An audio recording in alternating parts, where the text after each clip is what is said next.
네, 이제 서울시 부동산 시장을 보게 되면 오세훈 시장이 당선이 되고 나서 재개발을 통해서 이제 서울 도심 안에 주택을 공급하겠다라고 보도 내용을 통해서 발표를 했습니다.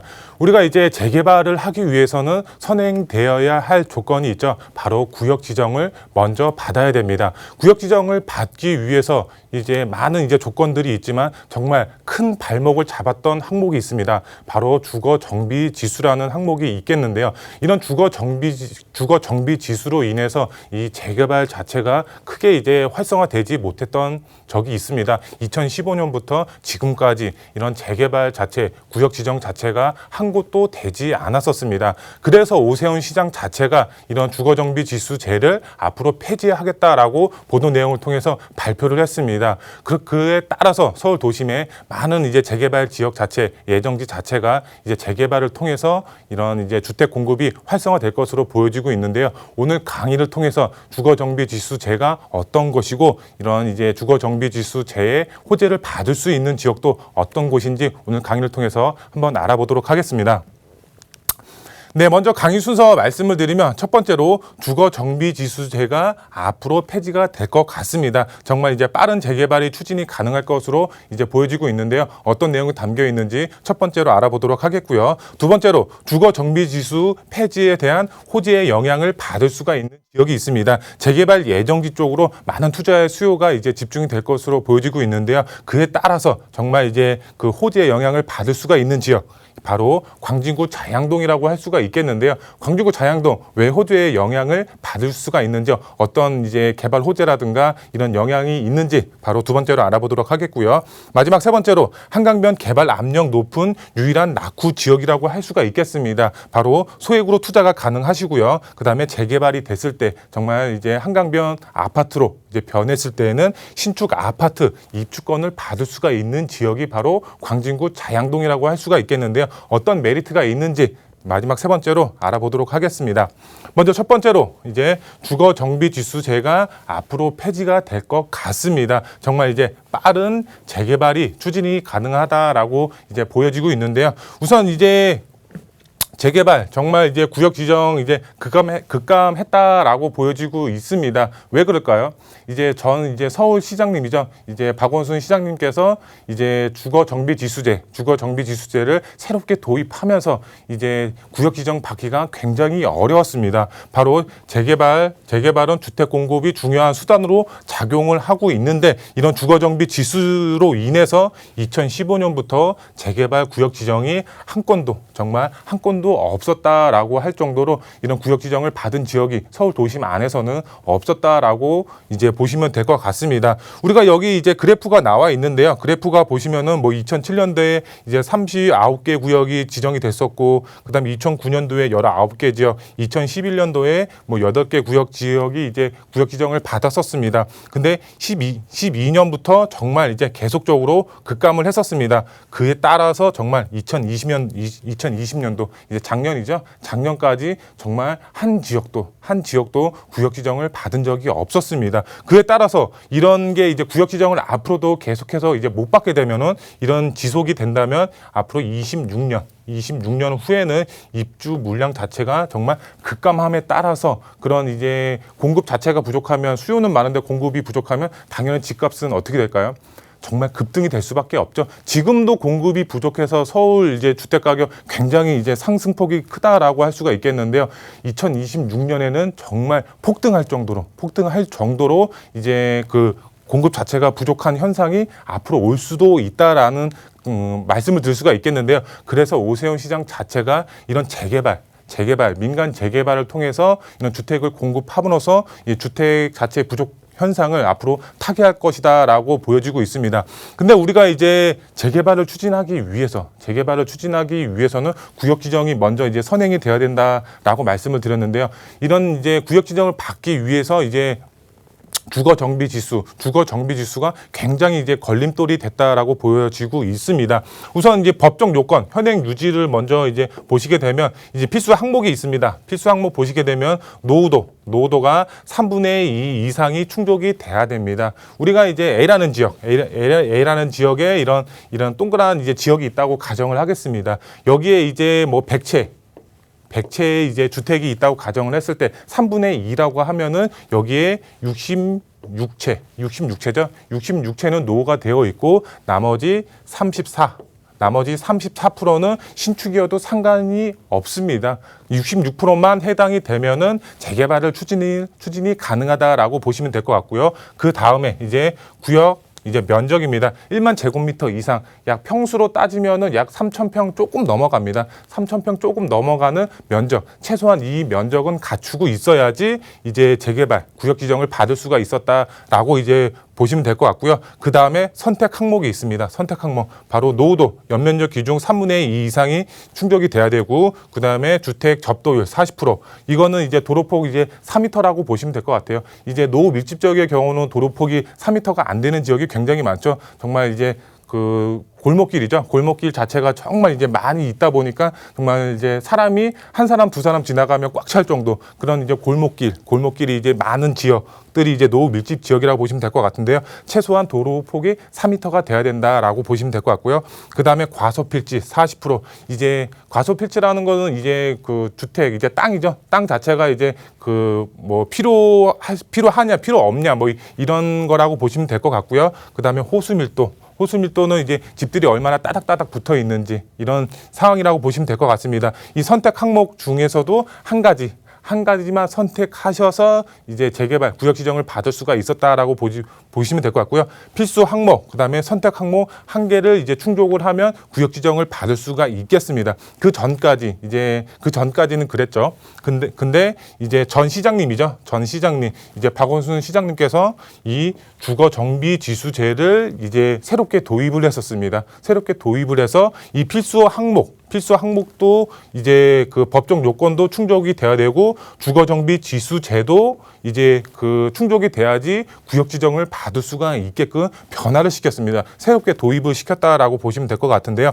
여기서 이제 주거 정비 지수 안에서도 필수 항목이 있습니다. 필수 항목을 보시게 되면 노후도에서 연면적 60% 이상을 충족을 해야지 이제 구역 지정을 받을 수가 있었다라고 보시면 될 것 같은데요. 이 연면적 자체가 이제 구역 지정을 받기 위한 가장 큰 걸림돌로 이제 작용을 했다라고 보시면 될 것 같은데요. 이제 예를 들어서 설명을 해드리겠습니다. 우리가 이제 연면적이라는 것 자체가 이제 그 평수죠. 평수의 합계라고 보시면 될 것 같은데요. 이런 이제 주택이 A라는 주택이 하나가 있고 그 다음에 B라는 주택이 하나가 있다라고 가정을 하겠습니다. 여기에 이제 평수가 30평이라고 가정을 하고 그 다음에 여기는 한 2층, 3층에 이제 그 다세대 주택이라고 가정을 했을 때 여기도 똑같이 이제 30평이라고 가정을 하겠습니다. 30평. 그 다음에 여기도 30평. 그러면 연면적 자체가 여기는 30평밖에 안 됩니다. 하지만 이런 다세대 주택의 연면적 합이 어떻게 될까요?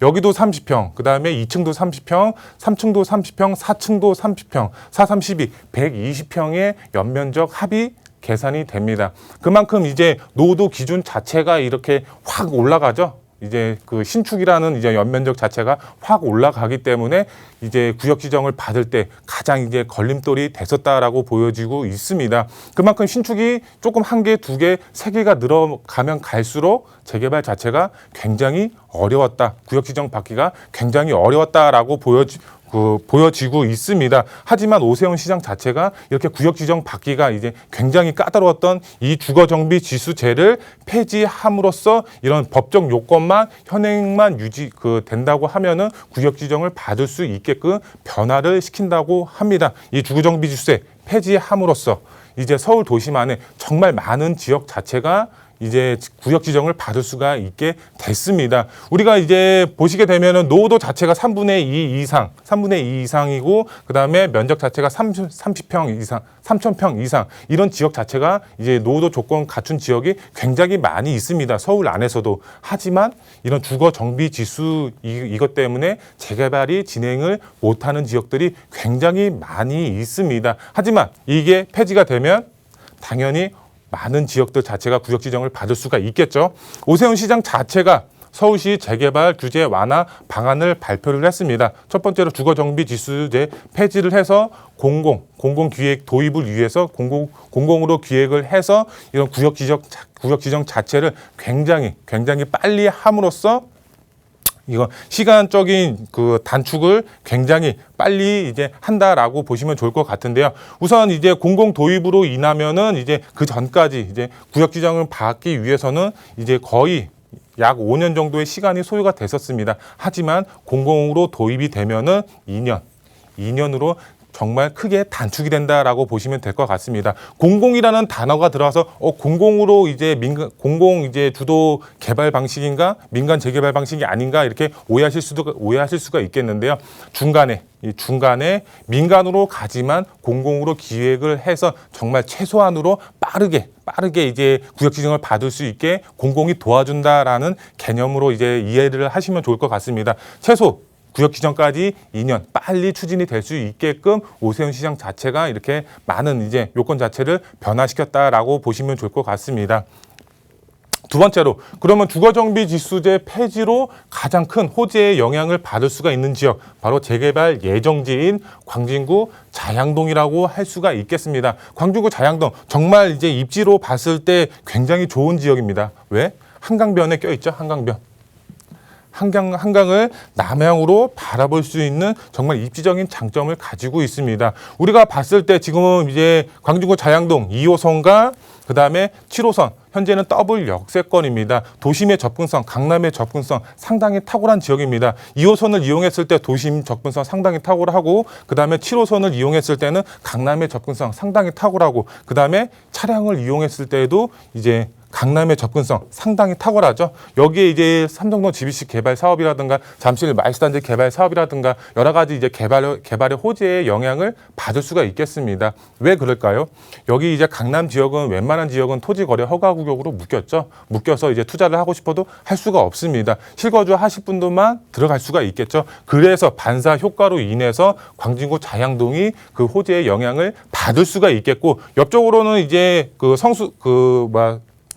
성수 전략정비구역이 있죠. 이쪽도 토지거래 허가구역으로 묶였죠. 그러면서 바로 옆에 있는 광진구 자양동이 그 개발의 호재의 영향으로 많은 투자의 수요가 집중이 될 것으로 보여지고 있습니다. 이 자양동 안에서도 정말 이제 노밀집 지역이 있습니다. 이 노밀집 지역 안에 정말 이제 많은 이제 그 노밀집 지역 안 중에서도 이제 추진위원회가 설립이 돼서 이제 그 동의서를 걷고 있는 지역이 있습니다. 동의서를 걷고 있으면은 앞으로 어떻게 될까요? 정말 이제 개발 압력이 상당히 높고 많은 투자의 수요가 집중이 되고 있고 지가 상승은 당연히 이루어질 수밖에 없는 지역인데 동의서를 걷고 있다.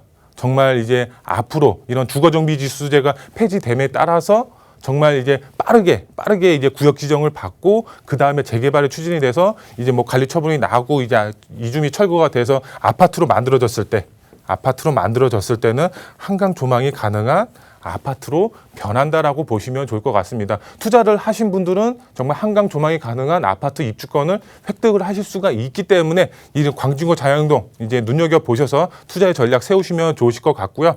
세 번째로 한강변 개발 압력 상당히 이제 높은 지역, 유일한 낙후 지역이라고 보시면 좋을 것 같습니다. 정말 이제 한강변에서 가장 소액으로 접근이 가능하고요. 정말 재개발이 됐을 때 신축 아파트 입주권 받을 수가 있는 지역입니다. 광진구 자양동 정말 소액으로 투자가 가능합니다. 한강변, 지금 한강변에 투자를 한다고 하면은 정말 큰 금액이 들어갈 수밖에 없습니다. 아파트를 산다고 가정을 했을 때 20억, 30억 현금을 가지고 있어야지 그 투자가 가능합니다.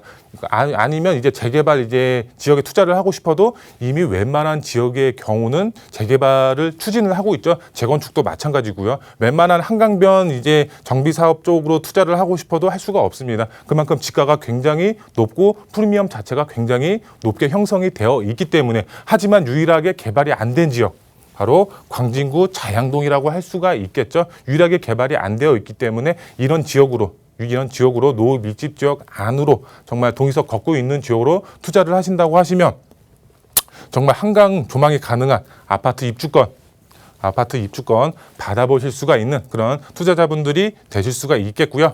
이제 투자 포인트 세 가지로 정리를 해드리겠습니다. 첫 번째로 투자자 이번 기회 놓치면 투자 시기 놓칠 수가 있겠습니다. 왜? 바로 투기 방지 대책을 내놓는다고 합니다. 오세훈 시장 자체가 그만큼 재개발이 활성화됨에 따라서 많은 투자의 수요가 재개발 예정지 쪽으로 몰릴 것을 예상이 되고 있죠. 당연히. 그렇기 때문에 투기 방지 대책을 오세훈 시장이 내놓는다고 합니다. 어떤 내용인지 보면은 재개발 이제 공모전이죠. 재개발 공모전. 이 재개발을 이제 할 지역들을 공모를 받는다. 그럼 공모 1이 있겠죠. 공모 1. 그다음에 이제 공모 후 이제 재개발 공모를 하고 나서 이제 지역이 선정이 됐을 때 그 공모 후 바로 이제 전을 먼저 보시게 되면은 이 재개발 이제 공모전 같은 경우는 권리 산정의 기준일을 이제 공모 1로 한다고 합니다. 그만큼 이제 신축 제한이 걸린다라고 보시면 될 것 같고요. 그 다음에 후를 보시게 되면은 토지 거래 허가 구역으로 지정이 됩니다. 토지 거래 허가 구역으로 지정이 되면 정말 실거주 하실 분들만 들어가겠죠.